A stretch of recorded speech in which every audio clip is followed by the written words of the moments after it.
नमस्कार दोस्तों, यूपीएससी हिंदी के इस प्लेटफॉर्म में मैं शुभम मिश्रा आप सभी का स्वागत करता हूं।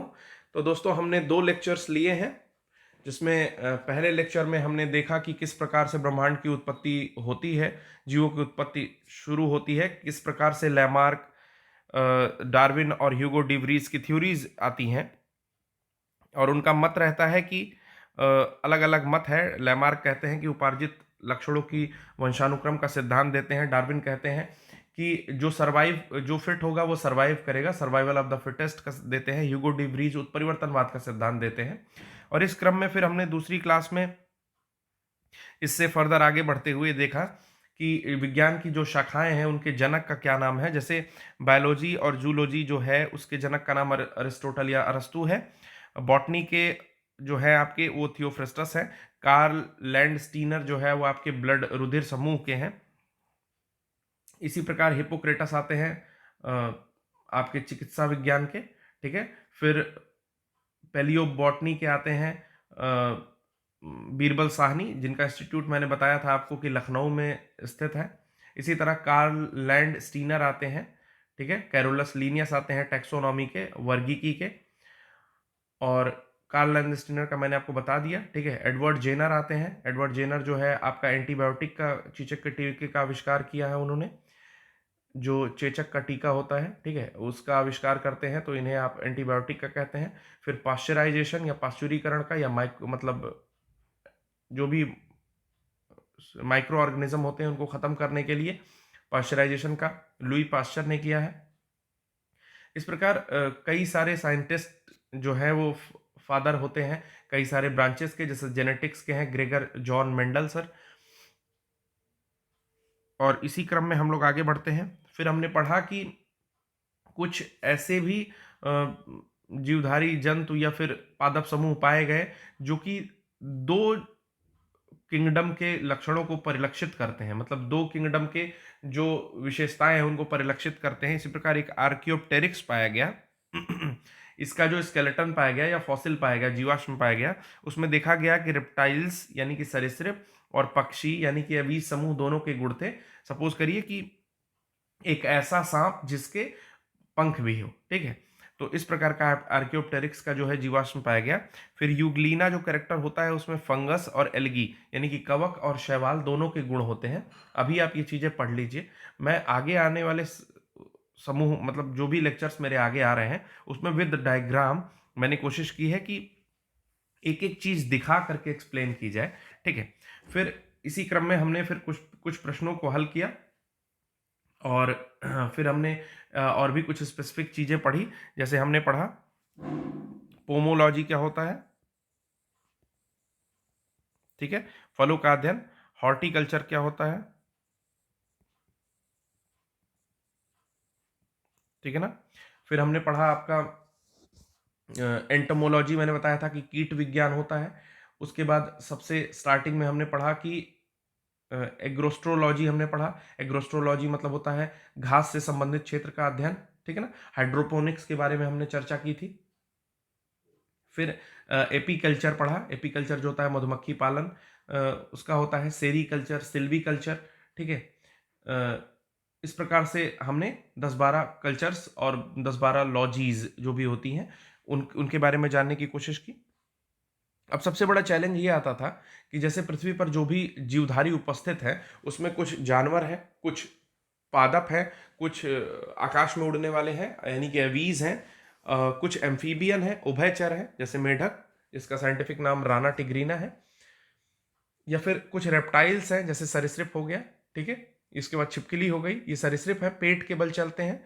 तो पेट के बल चलने वाले को हिंदी में यदि वाक्यांश के लिए एक शब्द वन वर्ड सब्स्टिट्यूशन टाइप आता है हिंदी सब्जेक्ट में तो उसको उरग बोलते हैं। अभी मुझे ध्यान आ गया तो मैं बता दे रहा हूं, हालांकि ये हिंदी की क्लास नहीं है। ठीक है। तो कुछ सरीसृप हो गए। तो इस प्रकार से मिला जुला जो एक समूह है उसको वर्गीकृत कैसे किया जाए, उसे आगे पढ़ने में कैसे आपको आसानी हो, इसके लिए कई लोगों ने प्रयास किया। तो आज हम लोग वही चैप्टर स्टार्ट करते हैं, क्लासिफिकेशन ऑफ ऑर्गेनिज्म यानी कि जीवों का वर्गीकरण। तो सबसे पहले जो है ये जानने की कोशिश करते हैं कि जो वैज्ञानिक पद्धति है उसको जीवों के वर्गीकरण की जो वैज्ञानिक यानी कि साइंटिफिक मेथड जो है उसे वर्गीकी या टैक्सोनॉमी कहा गया है। अब father of taxonomy Carolus Linnaeus को कहा जाता है। इन्होंने कहा था कि वंश और जाति के आधार पर किसी का भी नाम रखा जाए। अभी हम लोग आगे क्लास में देखेंगे।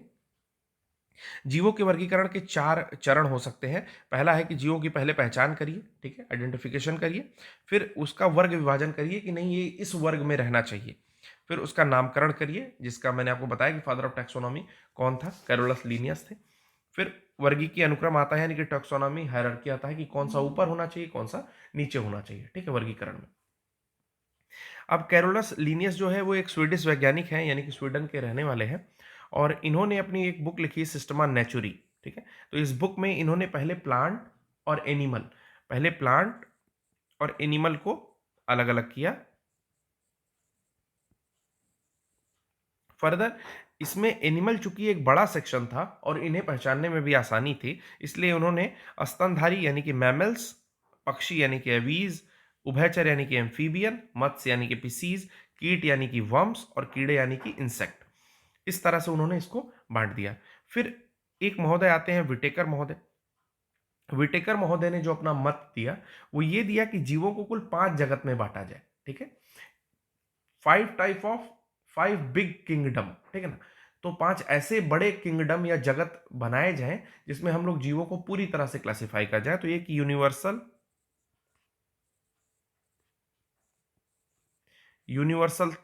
यूनिवर्सली एक्सेप्टेड थ्योरी है, ठीक है। यूनिवर्सली एक्सेप्टेड थ्योरी है, सार्वत्रिक रूप से ये सहमत हैं लोग इससे, विटेकर के 5 जगत के वर्गीकरण में। तो इन्होंने बांटा मोनेरा, प्रोटिस्टा, फंजाई, प्लांटी और एनिमिलिया। फंजाई, FUNGI, फंजाई बोलते हैं, ये फंगी लिखा हुआ है बट फंजाई बोलते हैं, ठीक है। प्लांटी और एनिमिलिया। उसके बाद जो विटेकर साहब ने बांटा हुआ है वो आगे गिवन है, देखिए। विटेकर साहब ने जीवों के वर्गीकरण को, जो कि मोनेरा, प्रोटिस्टा, कवक, पादप और जंतु हिंदी में, यानी कि मोनेरा, प्रोटिस्टा, फंजाई, प्लांटी और एनिमिलिया, यही हमने पढ़ा। इन्होंने कहा कि ये 5 बड़े किंगडम हैं जिनको जगत बोला जाएगा।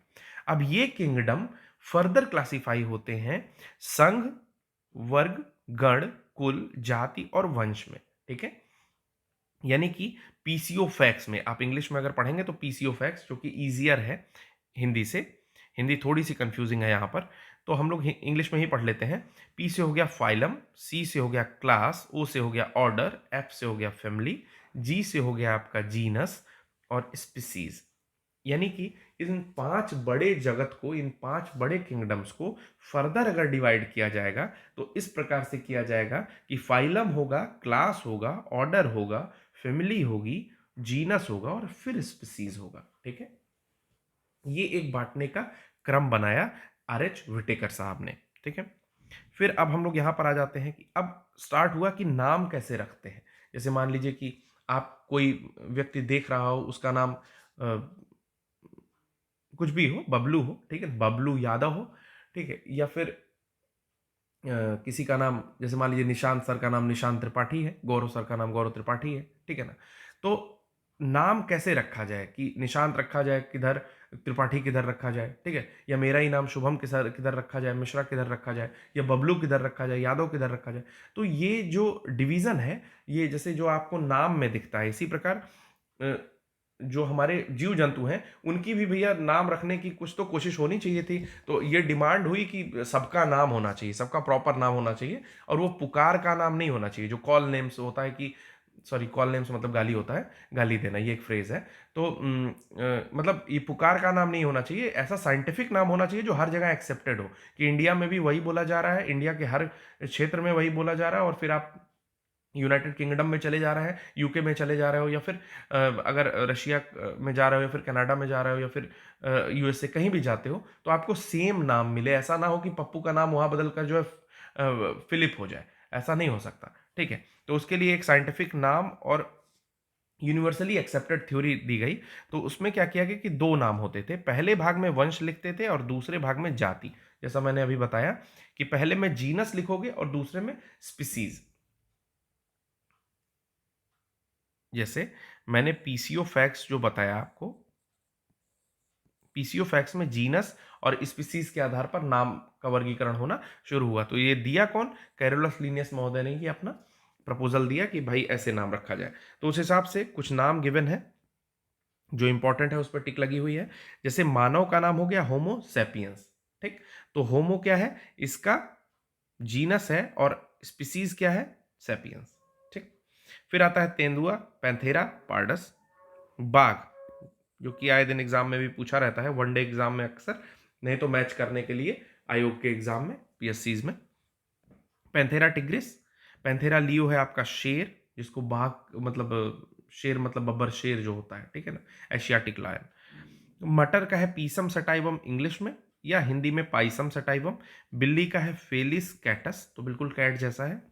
राना टिग्रीना मेंढक का है, जो मैंने अभी बताया। धान का है ओराइजा सटाइवा। ब्रेसिका कंप्रेस्ट्रिस है सरसों का, ठीक है। सिसर एरिएटिनम है चना का। ट्रिटिकम स्टीवम है गेहूं का। बॉस इंडिकस गाय। और मैंगीफेरा इंडिका आम।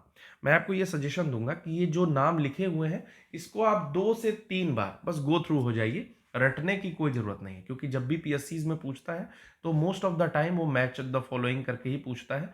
तो अगर आप इसको 2 से 3 बार भी अगर गो थ्रू होते हैं तो आपको एक बार हल्का सा आइडिया लग जाता है और आप इस प्रश्न को कर सकते हैं, ठीक है। बशर्ते जो मैंने टिक करके रखे हैं, जैसे सरसों, धान, गेहूं, इन 3-4 नामों को, जो ये टफ नाम है, इन 3-4 नामों को कहीं लिख लीजिए और फिर उस पर प्रैक्टिस करिए। आगे चलते हैं, ये हमने पढ़ लिया था, ठीक है। अब आता है कि जो जगत होता है उसको किस प्रकार से डिवाइड किया जाएगा। तो जो भी हमारे जीव हैं, जो हमारे ऑर्गेनिज्म हैं,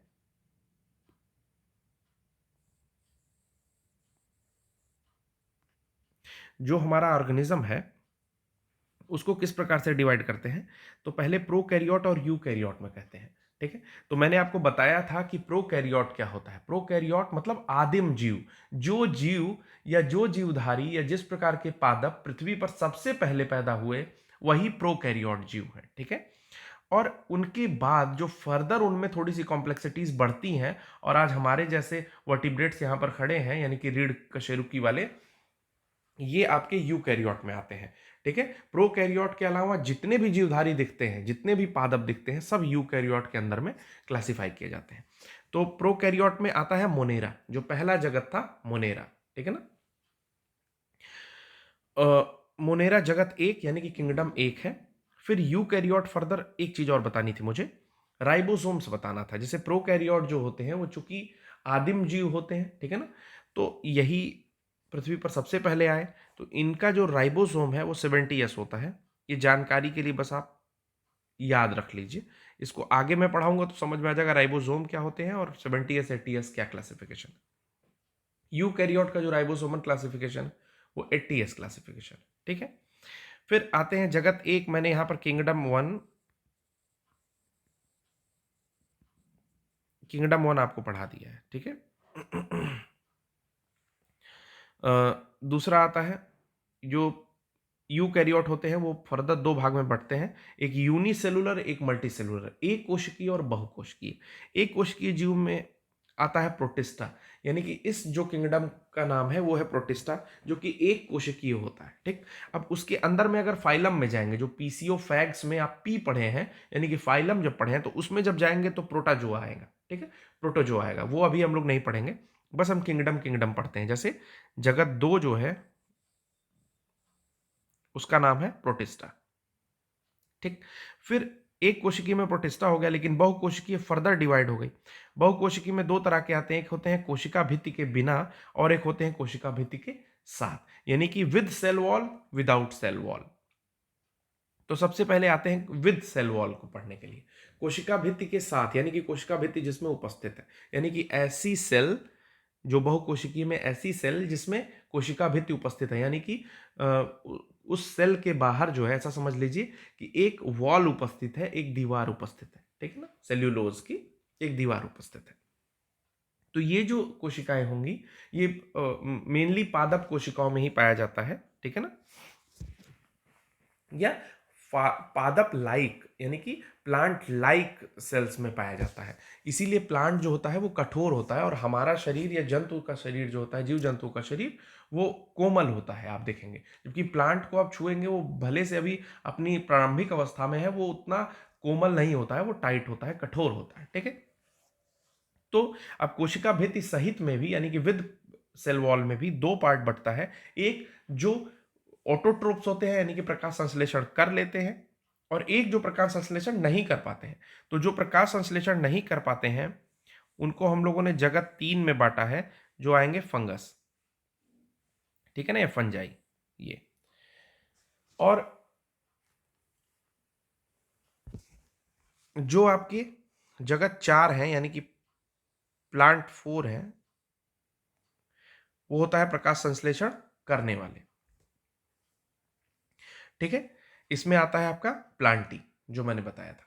फिर कोशिका भित्ति के बिना जो क्लासिफिकेशन होता है उसमें बस और बस आता है एनिमिलिया, जो जगत 5 है, ठीक। अब आगे चलते हैं। आगे जो क्लासिफिकेशन है वो सबसे पहले मोनेरा का है, जो हमने पढ़ा था कि ये प्रोकैरियोट है, तो उसका क्लासिफिकेशन देखते हैं। मोनेरा जो है वो पहला तो प्रोकैरियोट है, दूसरा इसमें केंद्रक या न्यूक्लियस की अनुपस्थिति होती है, यानी कि केंद्रक नहीं होता है, क्योंकि उतना विकसित ये है ही नहीं। ये तो आदिम जीव, आदिम रूप से विकसित एक पदार्थ है, मतलब जो भी है, पादप है, ठीक है। पादप नहीं है, सो बैक्टीरियाज आते हैं इसमें, सॉरी। तो ये आदिम रूप से विकसित है, तो इसमें केंद्रक की अनुपस्थित है, यानी कि कोई डेवलपमेंट ऑफ द न्यूक्लियस नहीं मिलेगा आपको। डीएनए उपस्थित होता है। क्यों डीएनए उपस्थित होता है? क्योंकि ये मुकुलन यानी कि बडिंग के द्वारा या असेक्सुअल या सेक्सुअल रिप्रोडक्शन कर सकते हैं। तो without genetic material, DNA is a genetic material, तो बिना अनुवांशिकी पदार्थ को ढोने वाले डीएनए के बिना ये नहीं कर सकते हैं, तो डीएनए उपस्थित है। इसमें एग्जाम्पल होता है बीजीए का, यानी कि ब्लू ग्रीन एलगी का। अगर आप ध्यान से देखें या ध्यान से सुने तो ब्लू ग्रीन एलगी यानी कि नील हरित शैवाल में शैवाल लगा हुआ है, परंतु वो है किसके अंडर में? वो तो है मोनेरा के अंडर में, ठीक है ना, जो कि एक प्रोकैरियोट है। तो शैवाल जब लग जाएगा तो वो एलगी डिफरेंट जगह पे पहुंच जाएगी, मैंने बताया हेट्रोट्रॉपिक में पहुंच जाएगी, यानी कि एलगी आपकी यूकैरियोट में पहुंच जाएगी, ठीक है ना। एलगी आपकी यूकैरियोट में यानी कि प्लांट में पहुंच जाएगी, यहां पहुंच जाएगी, ठीक है। तो प्रकाश संश्लेषण करने वालों में फिर ऐसा क्यों है कि इसमें एलगी लगाया गया? तो स्टार्टिंग में इन्हें लगा कि ये ब्लू ग्रीन एलगी जो है वो प्रकाश संश्लेषण कर सकती है, इसलिए इसका क्लासिफिकेशन इस प्रकार से कर दिया जाए। परंतु जब बाद में खोज होती है तो पता चलता है कि नहीं, ये एलगी नहीं, जबकि ये बैक्टीरिया यानी कि मोनेरा के अंडर में आने वाला बैक्टीरिया है। तो इसलिए इसका नाम रखा गया साइनोबैक्टीरिया। अब ये साइनोबैक्टीरिया एक नाम है, जिसमें फिर फर्दर क्लासिफिकेशन है, बहुत सारे नाम है। पहला है स्पिरुलिना। स्पिरुलिना जो है स्पिर स्पिर स्पिरुलिना स्पिरुलिना स्पिरुलिना है। फिर एनाबीना है, नॉस्टॉक है और ओसिलेटोरिया है। ये सारे नाम बहुत बहुत बहुत इंपॉर्टेंट है। जिन हमारे मित्रों को लग रहा होगा कि ये क्या पढ़ रहे हैं, तो ये मैं बता दूं, अगर आप पीएससी के लिए पढ़ रहे हैं तो ये सारे नाम बहुत बहुत इंपॉर्टेंट है, ठीक है। तो मोनेरा को और भी देख लेते हैं। ये बीजीए के पार्ट है, जिसमें स्पिरुलिना है, एनाबीना है, नॉस्टॉक है और ऑसिलेटोरिया है, ठीक है ना। अब मोनेरा का जब दो भाग में वर्गीकरण करते हैं तो एक आता है आर्की बैक्टीरिया और एक आता है बैक्टीरिया, ठीक है ना।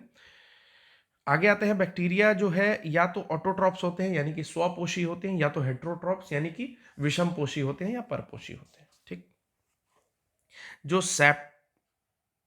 सेप्रोट्रॉप्स होते हैं यानी कि इसी बैक्टीरियाज में भी कुछ सेप्ट्रोट्रॉफिक भी आते हैं, जो कि जिसमें एक एग्जांपल है एजोटोबैक्टर का।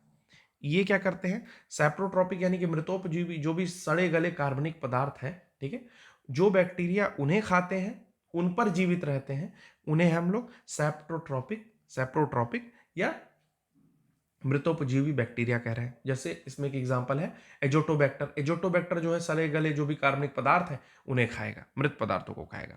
फिर कुछ होते हैं सहजीवी या सिम्बियोट। सिम्बियोट में आता है माइक्रोबैक्टीरियम। माइक्रोबैक्टीरियम मतलब वो साथ साथ में रहेंगे, उसमें से कुछ मनुष्य के लिए या जीव जंतुओं के लिए लाभदायक होंगे, पेड़ पौधों के लिए लाभदायक होंगे, कुछ हानिकारक होंगे। तो चलिए आगे पढ़ लेते हैं, जीवाणुओं से क्या लाभ है। तो पहला तो नाइट्रोजन फिक्सेशन में बड़ी हेल्प करते हैं। जो जीवाणु होते हैं वो नाइट्रोजन फिक्सेशन में हेल्प करते हैं, ठीक है ना। जैसे करते क्या है नाइट्रोजन फिक्सेशन में ये कि अमोनिया की, जैसे प्लांट्स जो है वो नाइट्रेट लेते हैं। प्लांट्स को क्या चाहिए, कोई प्लांट है,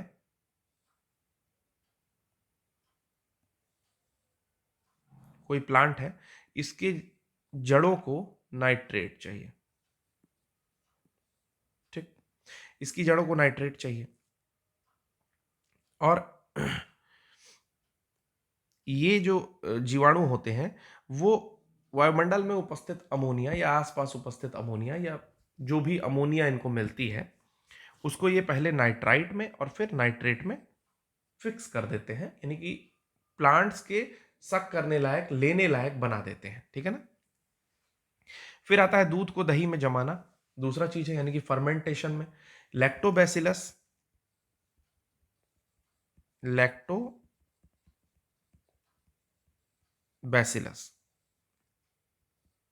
लैक्टोबैसिलस भी एक जीवाणु है जो कि दूध को दही में जमाता है, यानी कि ये जीवाणु से होने वाले लाभ है।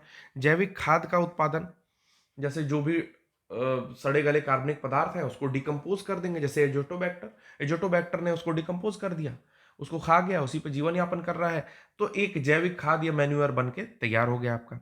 चाय तथा कॉफी का उपचार, ट्रीटमेंट करते हैं चाय और कॉफी का, जैसे जो बिटरनेस होती है चाय और कॉफी का, उसको बेसिलस मेगाथोरियम नामक जीवाणु द्वारा उसकी बिटरनेस को, कड़वाहट को कम कर दिया जाता है। फिर आता है अपमार्जक की भूमिका। अपमार्जक मतलब होता है स्केवेंजर, SCAVENGER। स्केवेंजर मतलब होता है सफाई कर्मी, ठीक है ना, मतलब नेचुरल सफाई कर्मी, नॉट सफाई कर्मी। तो अपमार्जक की भूमिका में आते हैं, जैसे कार्बनिक अपशिष्टों को अपघटित कर देता है, सुमोनो नामक है, ठीक है ना। और क्या करेगा, उसको बिल्कुल वातावरण को साफ कर देगा, कहीं पे गंदगी कुछ है सुमोनो उसको खा के और फिर उसको ठीक ठाक कर देगा, ठीक। इसके बाद आता है हम लोग का एक लेग हीमोग्लोबिन। अब बात आती है कि लेग हीमोग्लोबिन होता क्या है, ठीक है ना। तो इसके बारे में जान लेते हैं, चलिए। लेग हीमोग्लोबिन जो लेगुमिन लेग्यूमिन,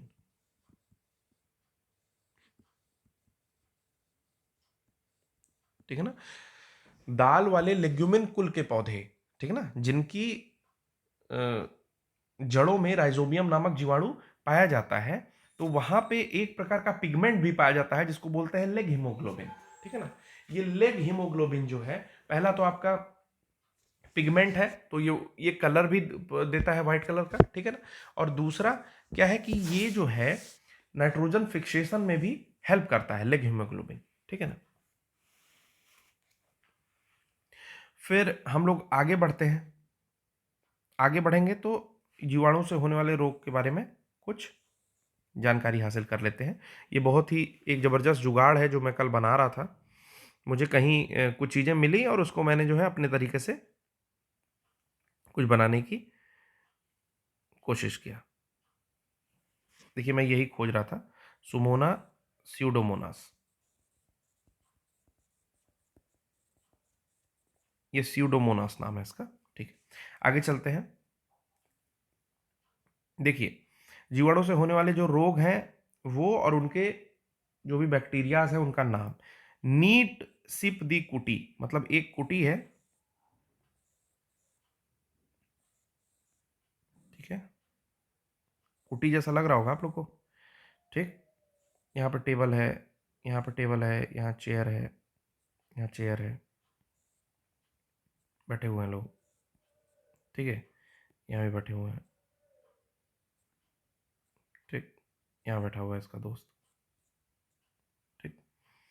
और ये क्या कर रहे हैं,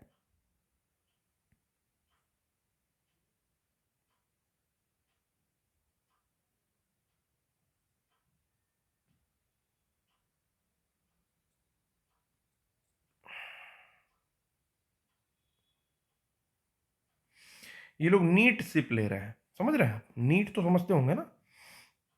तो ये ऐसी कुटी है, ये ऐसी कुटी है जहां पे ये लोग नीट सिप ले रहे हैं, पानी भी नहीं मिला रहे हैं, ठीक है। तो ये मजाक के लिए, मैं आपको समझाने के लिए बस बनाया हूँ। तो नीट सिप दी कुटी, आइए देख लेते हैं। नी से हो गया निमोनिया, टॉ से हो गया टाइफाइड, सौ से हो गया सिफिलिस। यहाँ पर लिख भी देता हूँ मैं, नहीं तो शायद हमारे कुछ मित्रों को, हमारे दोस्तों को कुछ परेशानी हो सकती है। आ जाइए, नाम ही ऐसा ले लिया कि कुछ परेशानी तो हो ही सकती है। निमोनिया, नी से निमोनिया, टा से टाइफाइड, ठीक है, सी से सिफिलिस,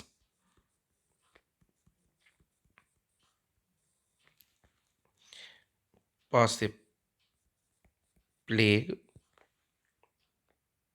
डिप्थीरिया,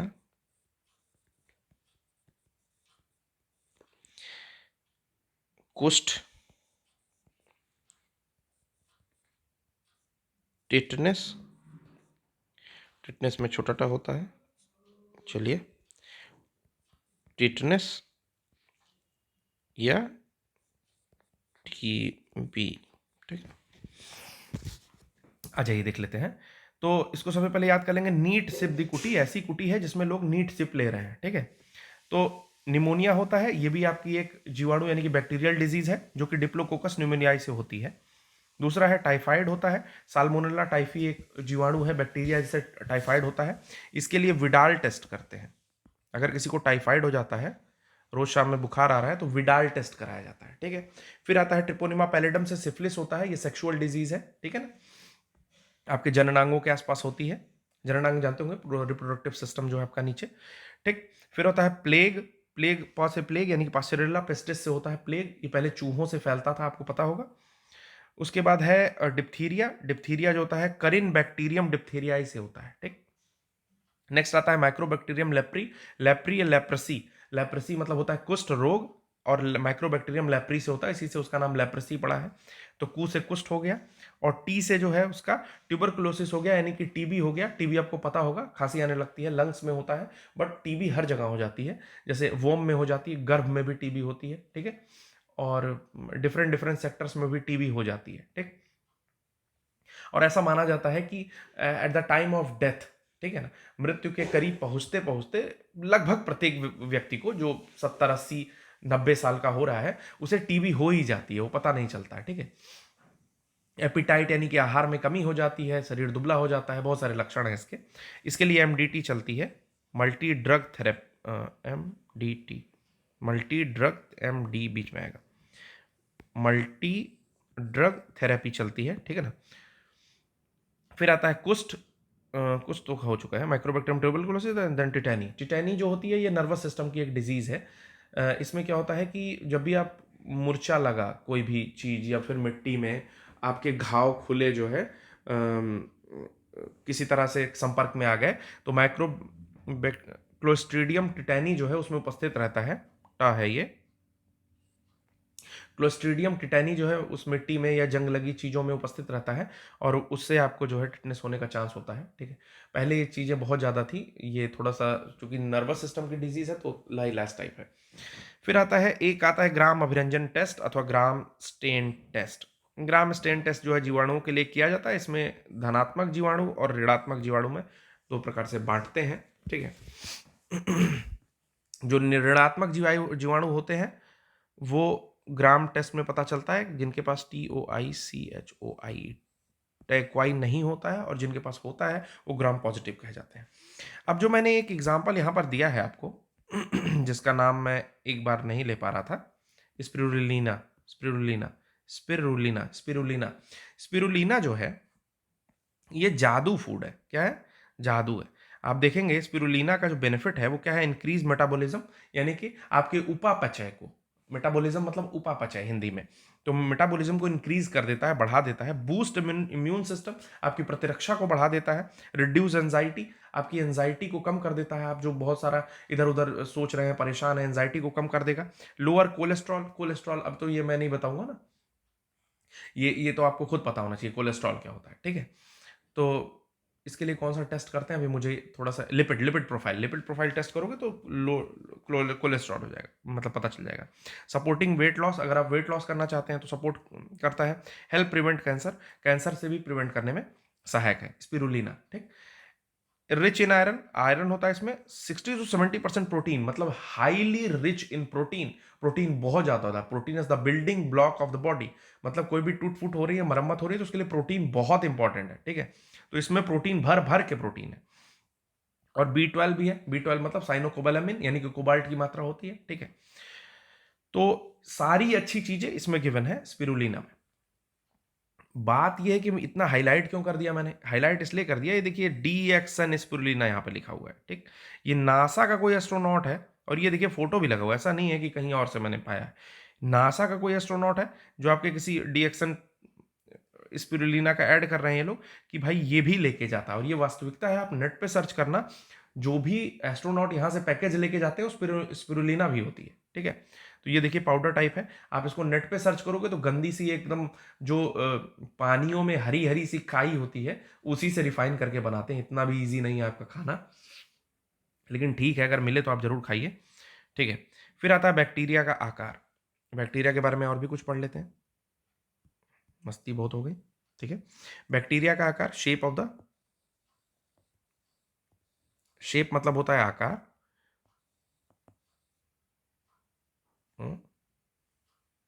शेप मतलब होता है आकृति, आकार नहीं हो सकता। फिर साइज, साइज तो 6 नंबर, 7 नंबर, 8 नंबर, आकार तो ये हुआ, आकृति ये हुई, ठीक। तो आकृति लिखना चाहिए बेसिकली यहाँ पे, ठीक है। चलिए आइए, एक होता है बैसिलस। बैसिलस जो होता है वो होता है रॉड शेप, इसको बैसिलस बोलते हैं, ठीक। राउंड शेप होगा तो कोकस बोलेंगे। विब्रियो होगा कॉमा शेप, कॉमा कैसा होता है, ये विब्रियो है, ठीक है। और स्पाइरल अगर होता है तो बोलेंगे स्पाइरलम। जो 4 प्रकार की बैक्टीरिया की टाइप है, इसमें ज़्यादा कुछ जाना नहीं, बस अगर मान लीजिए लैक्टोबैसिलस जो मैंने बताया, ठीक है ना, स्ट्रेप्टोकोकस न्यूमोनिया, न्यूमोनिया के लिए, ठीक। विब्रियो कॉलरा, कॉलरा भी जो होता है वो भी आपका यानी कि बैक्टीरियल डिजीज ही है, ठीक है। हैजा जिसको बोलते हैं, यहाँ पे एक डिजीज और शामिल कर लीजिएगा, हैजा, ठीक। हैजा विब्रियो कॉलरी से होता है, ठीक। और स्पाइरलम का मेरे पास अभी कोई ऐसा एग्जाम्पल है नहीं, ठीक है। आइए चलते हैं, रिप्रोडक्शन कैसे करता है। रिप्रोडक्शन मतलब अपना संतान उत्पत्ति कैसे कर रहा है, मतलब आगे कैसे बढ़ा रहा है सारा अपना वंश। तो रिप्रोडक्शन में 2 तरह से कर रहा है, एक कर रहा है कायिक जनन। कायिक जनन मतलब अपनी काया से जनन कर दे रहा है, ठीक है ना। उसमें किस प्रकार कर रहा है, फिशन से कर रहा है, खंडन कर रहा है, मुकुलन कर रहा है, बडिंग कर रहा है, ये इंपॉर्टेंट है। कभी अगर जीवाणु के बारे में दे तो जीवाणु मुकुलन करता है, आपने बहुत पहले देखा होगा, मुकुलन हाइड्रा भी करते हैं, ठीक है। तो उस तरह से मुकुलन भी कर सकता है, और विखंडन, बाइनरी फिशन भी कर रहा है। अब आता है असेक्सुअल और सेक्सुअल। अलैंगिक जो करता है वो इंडोस्पोर्स या कोनेडिया के द्वारा कर रहा है, बीजाणुओं के द्वारा कर रहा है, बेसिकली ये याद रखिए। और लैंगिक में संयुग्मन करता है, ठीक है, जिसको कॉन्जुगेशन बोलते हैं। मैं लिख दे रहा हूं, ब्लू से लिखता हूं,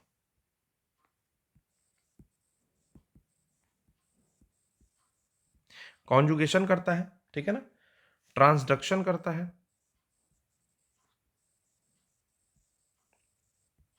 और तीसरा आपका कह रहा है ट्रांसफॉर्मेशन।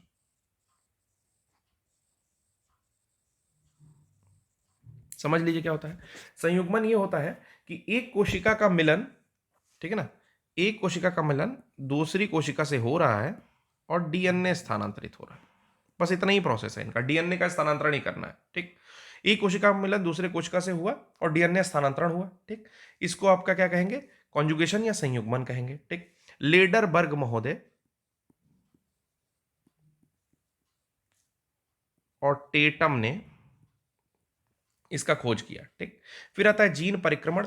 इसमें क्या होता है कि एक विषाणु या वायरस के द्वारा जीवाणु का डीएनए दूसरे जीवाणु को डीएनए से मिल जाता है। मान लीजिए कि एक जीवाणु यहां बैठा हुआ है चुपचाप, ठीक, और ये दूसरा जीवाणु, सॉरी, दूसरा जीवाणु यहां बैठा हुआ है चुपचाप।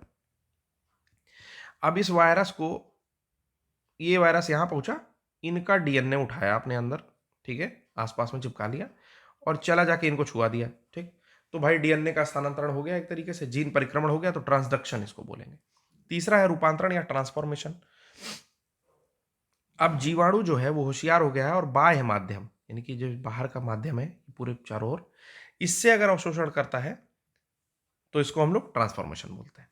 अब जीन परिक्रमण को खोजा था जिंडर और लेडरबर्ग ने। रुकिए मैं लिख देता हूं।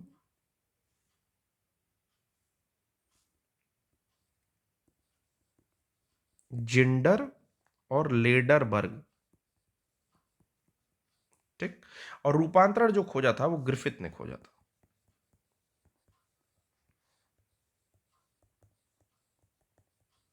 ठीक, चलिए,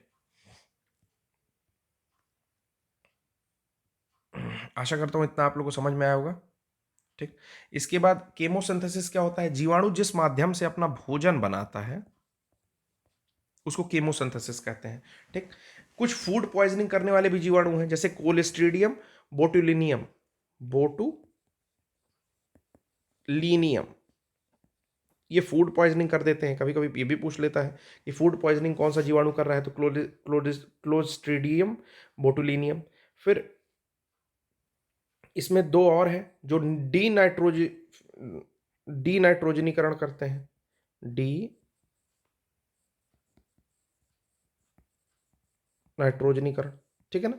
यानी कि नाइट्रोजन फिक्सेशन जो कुछ जीवाणु कर रहे हैं उसके अपोजिट ये कर रहे हैं, जिनका नाम है थायोबैसिलस और माइक्रोबैसिलस। ठीक, तो आप इसका नाम याद रखिए। कीमोसिंथेसिस क्या होती है ये याद रखिए कि भोजन बनाने की जो प्रक्रिया होती है जीवाणु को, उसको कीमोसिंथेसिस कहते हैं। क्लोस्ट्रीडियम बोटुलिनियम का नाम याद रखिए कि ये एक ऐसा जीवाणु है जो कि मानव के लिए बहुत ज़्यादा हार्मफुल है। हार्मफुल नहीं, एक्चुअली इसको इंजूरियस कह लीजिए, कि ये हानिकारक नहीं बोलेंगे एक्चुअली, बस ये समझ लीजिए कि मानव की मृत्यु का कारण भी बन सकता है, इतना ये जहरीला है। ठीक है, फिर आता है माइकोप्लाज्मा। माइकोप्लाज्मा हम लोग कैसे छोड़ सकते हैं? स्मॉलेस्ट सेल, चूंकि माइकोप्लाज्मा जो एक प्रकार का जीवाणु है वो स्मॉलेस्ट सेल है, ठीक है ना। यानी कि पृथ्वी पर उपस्थित जो सबसे सूक्ष्मतम कोशिका होती है, सूक्ष्मतम कोशिका,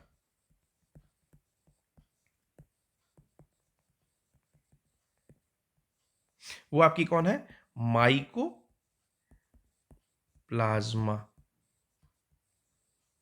ठीक, और ये बहुत ही सॉफ्ट भी होती है, ठीक है ना, बहुत सॉफ्ट होती है, इसलिए इसका अलग अलग नाम रखा गया। उतना नाम जानने से कोई मतलब नहीं है ज्यादा आपको। मॉलिक्यूट्स कहते हैं, मॉलिक्यूट्स, क्योंकि ये बहुत सॉफ्ट होती है, ठीक है ना। फिर आता है microplasma PPLO, pleuro pneumoniae like organism. देखिए इसमें लिखा हुआ है प्लूरो न्यूमोनिया लाइक ऑर्गेनिज्म। ये 0.1 माइक्रोन होती है, 0.1 माइक्रोन। माइक्रोमीटर, यानी कि माइक्रो मतलब होता है 10⁻⁻⁶ मीटर। ठीक, तो सोचिए कितनी छोटी होती है, 0.1 मल्टीप्लीकेशन बाय 10⁻⁶ मीटर। समझ सकते हैं, बहुत छोटी है। ठीक, जो हमारे साइंस के विद्यार्थी हैं वो समझ जाएंगे, बाकी लोग फिजिक्स में समझना। लार्जेस्ट सेल क्या है? ऑस्ट्रिच का एग होती है 1 सेंटीमीटर, ये लार्जेस्ट सेल है, समझ लीजिए, इससे बड़ा कोई सेल नहीं है। चलिए आगे के आते हैं। आगे पहला हमने मोनेरा पढ़ लिया, अब आते हैं हम लोग प्रोटेस्टा में। क्या आता है? प्रोटेस्टा।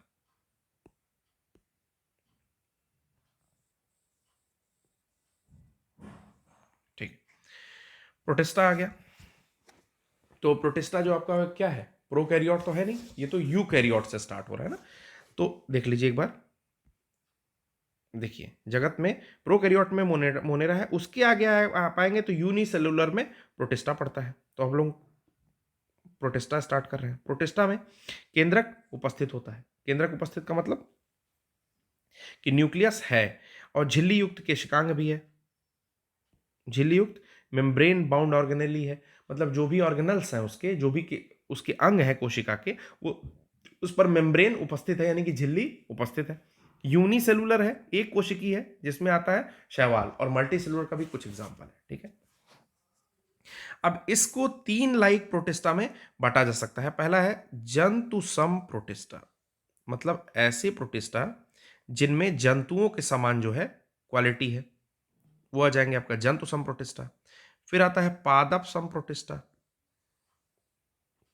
जिनमें प्लांट लाइक क्वालिटी है, वो पादप सम प्रोटिस्टा। फिर आ जाएगा कवक सम प्रोटिस्टा, जो कवक की क्वालिटी रखते हैं वो कवक सम प्रोटिस्टा हो जाएंगे।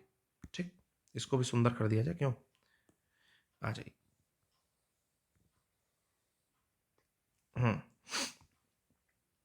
अब हम लोग पढ़ते हैं जंतु सम प्रोटिस्टा में जो होता है वो होते हैं एक कोशिकीय जीव हैं, ठीक है। जीवन हेतु आर्द्र मृदा और जल का प्रयोग करते हैं, जो जंतुसम है, ठीक। और विषमपोषी हैं जैसे अमीबा, ठीक है ना। तो जो जंतुसम कोशिका है वो मोस्टली विषमपोषी होते हैं जैसे अमीबा, ठीक है। एक एग्जाम्पल है जंतुसम प्रोटिस्टा का। एक कोशिकीय जीव है, ठीक है ना। और यूकैरियोट है, प्रोकैरियोट नहीं है। तो उसमें आपका जो जंतुसम यानी कि जंतु की जो क्वालिटी है, अमीबा क्या है, एक जंतु की क्वालिटी रखता है, एनिमल्स क्वालिटी रख रहा है। फिर पादप सम प्रोटिस्टा कुछ ऐसे हैं जो प्लांट की क्वालिटी रखते हैं, कौन है। तो इसमें क्या होगा, क्लोरोफिल प्रेजेंट होगा। यूग्लिना इज एग्जाम्पल, मैंने बताया था कि फंजाई और एलगी के बीच का एग्जाम्पल है, ठीक है। वास्तविक जड़ तना पत्तियां नहीं पाई जाएंगी, मतलब कुछ ऐसा स्ट्रक्चर रहेगा कि वो सबका डिवीजन नहीं, वास्तविक जड़ तना पत्ती ऐसे पेड़ के तरह से नहीं दिखेंगे, यूनिसेलुलर है ना, बहुत छोटे हैं।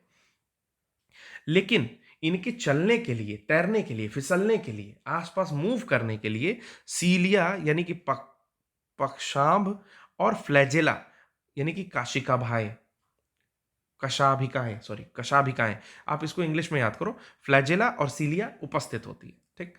फिर कुछ कवक सम होते हैं, कवक मतलब फंगस, मृत पदार्थों से भोजन ले रहे हैं, जो कवक का काम है।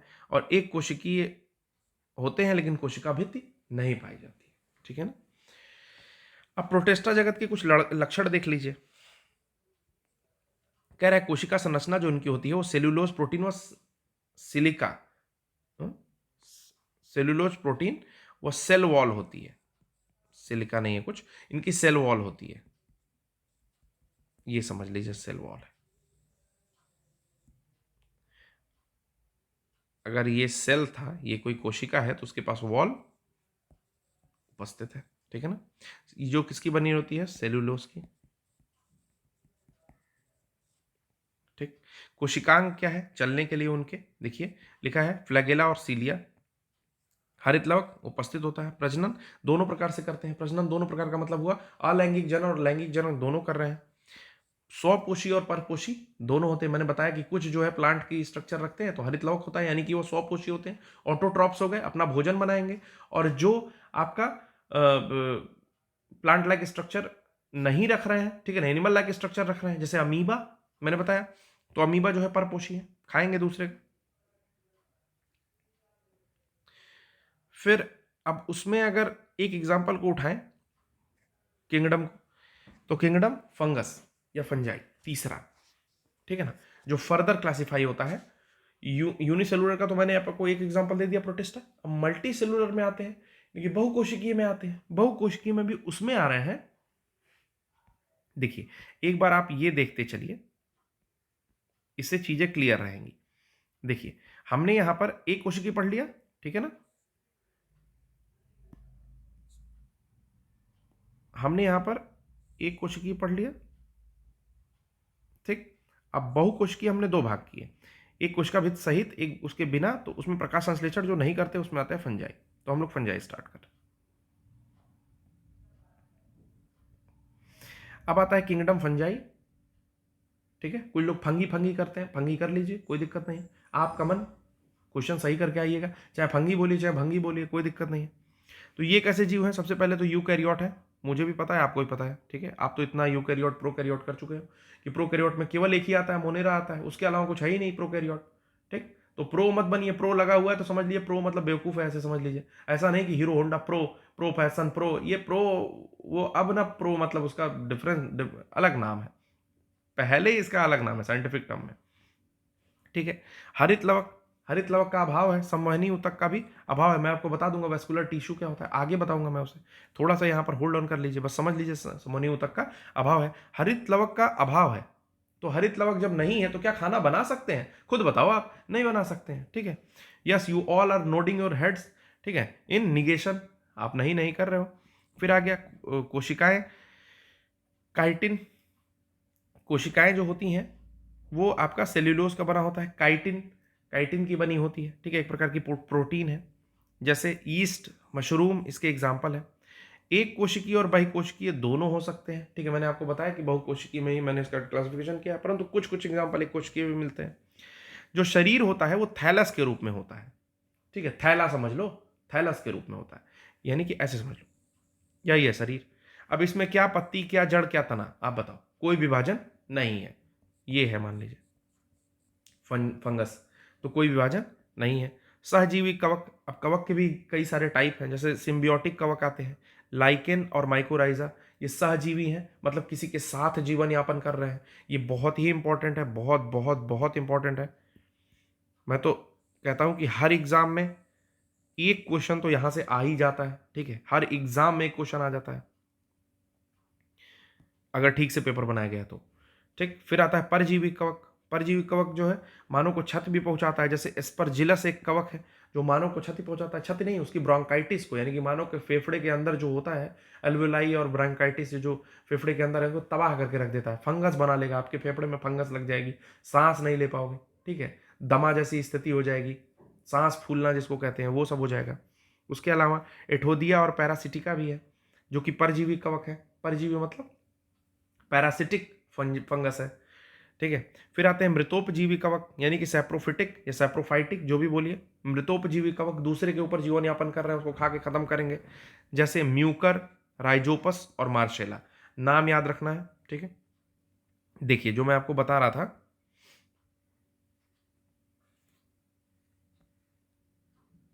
देखिए एस्परजिलस, ठीक ना, आइए इसको निकाल लेते हैं यहां से।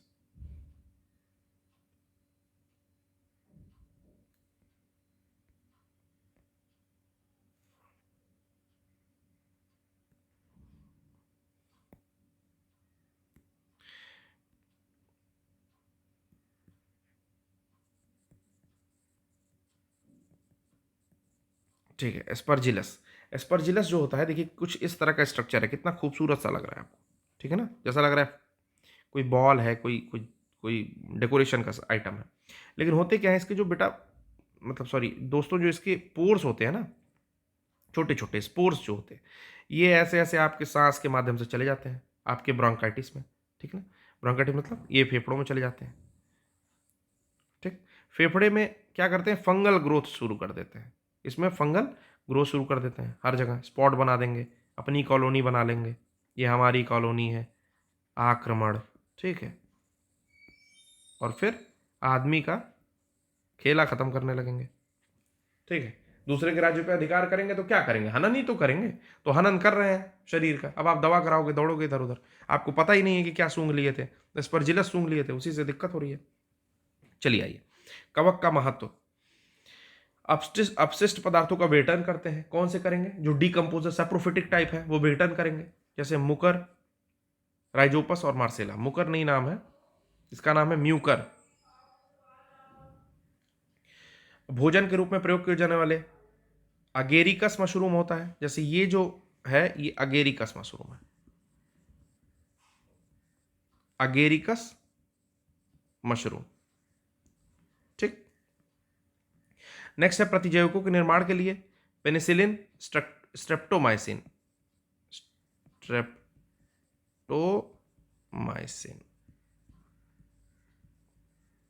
स्ट्रेप्टोमाइसिन, ठीक।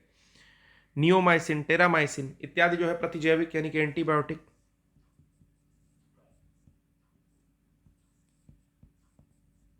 के निर्माण के लिए प्रयोग किए जा रहे हैं, ठीक है। नाम बहुत याद रखिएगा, पेनिसिलिन भी नाम बहुत याद रखना है इसको, ठीक है।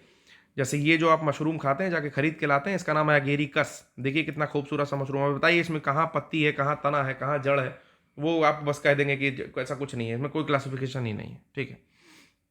कवक जनित रोग क्या है, एथलीट फूट जो कि ट्राइकोफाइटान से होता है, खाज खुजली हो गई, एस्केरिस एस्केबीज से होता है, दाद ट्राइकोफाइटान से होता है, ठीक है।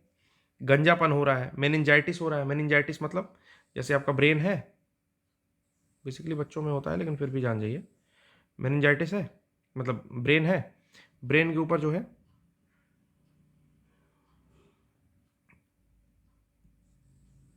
ऐसे झिल्ली बन जाएगी, झिल्ली बन गई, ठीक है, ठीक। अब मस्तिष्क का रोग हो गया आपको, दिमाग नहीं काम कर रहा है, ठीक, मेनिंजाइटिस बोलते हैं उसको, इंपॉर्टेंट है।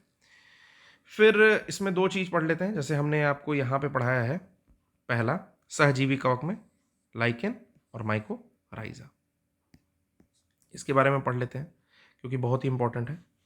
आ जाइए, लाइकेन के बारे में पढ़ते, देखिए पीछे की कॉपी का भी छप गया है यहाँ पे सब, चलिए कोई दिक्कत नहीं।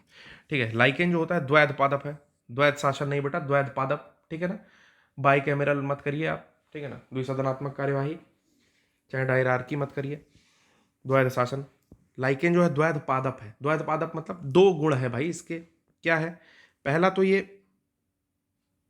कहाँ गया, ठीक है, पहला तो ये फंगस है यानी कि कवक है, और दूसरा ये एल्गी है यानी कि शैवाल है। अब इसकी मजबूरी कोई नहीं समझ रहा है। दिक्कत क्या है कि चूंकि शैवाल जो है वो प्रकाश संश्लेषण फोटोसिंथेसिस कर लेता है, ठीक है, परंतु इसके रहने होने के लिए बहुत अच्छी जगह तो है नहीं।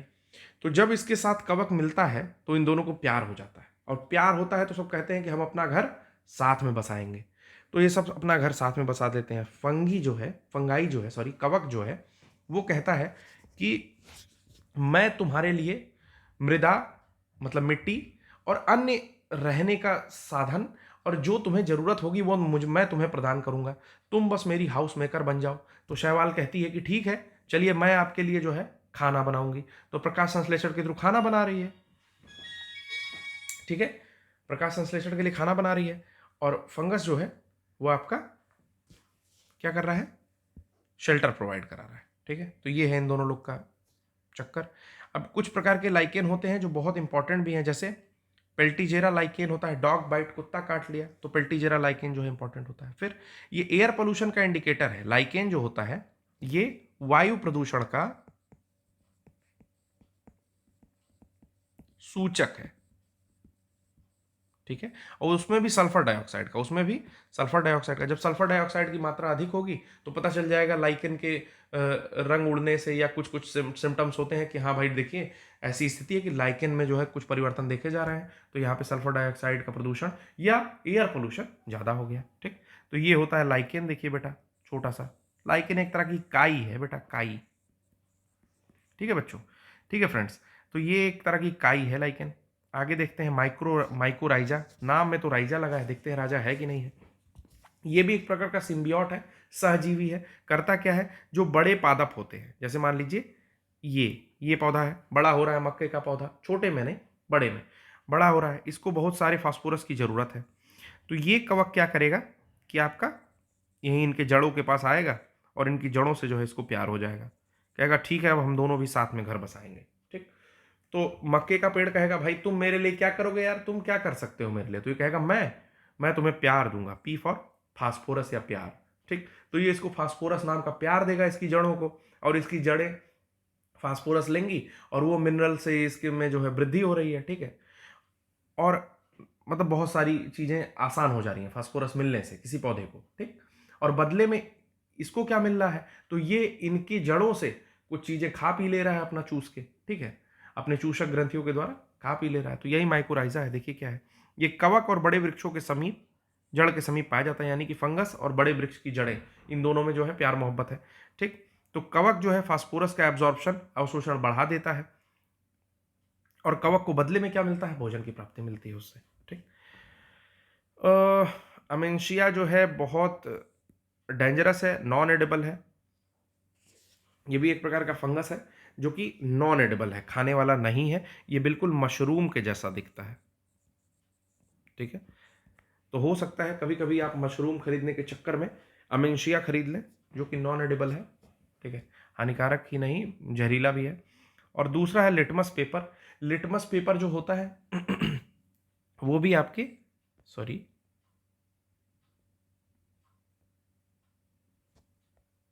लिटमस पेपर तो एल्गी से पाया जाता है, ठीक है ना, ये एल्गी से पाया जाता है। फिर भी जान लेते हैं, यहां पे लिखा हुआ है अनिल, हम लोग आगे भी पढ़ लेंगे, यानी कि अम्ल को नीला लिटमस लाल में बदल देता है। अब याद रखिएगा अनिल, अनिल याद रखेंगे आपका सब कुछ सॉल्व हो जाएगा। ठीक है, तो लिटमस पेपर जो है वो एल्गी से प्राप्त होता है। तो शायद आज के लिए इतना ही होगा। ठीक है, तो आशा करता हूँ दोस्तों आपको मेरा लेक्चर पसंद आया होगा, और अगर पसंद आया है तो बिल्कुल सब्सक्राइब करिए। आपके सपोर्ट के साथ अगर हम लोग रहे तो बिल्कुल ये लेक्चर सीरीज़ कंप्लीट कर देंगे जनवरी लास्ट या फेब के फर्स्ट वीक तक। तो ज़्यादा से ज़्यादा अपने दोस्तों को शेयर करिए जिन्हें भी साइंस पढ़ना है, किसी भी एग्ज़ाम की तैयारी वो कर रहे हो। ठीक है। और यूपीएससी हिंदी को सपोर्ट करिए, और 2-3 दिन पहले से मैं आपको नए साल की हार्दिक शुभकामनाएं देता हूं। आप अपने लक्ष्य में जरूर सफल होइए। ठीक है, इसी शुभकामनाओं के साथ जय हिंद।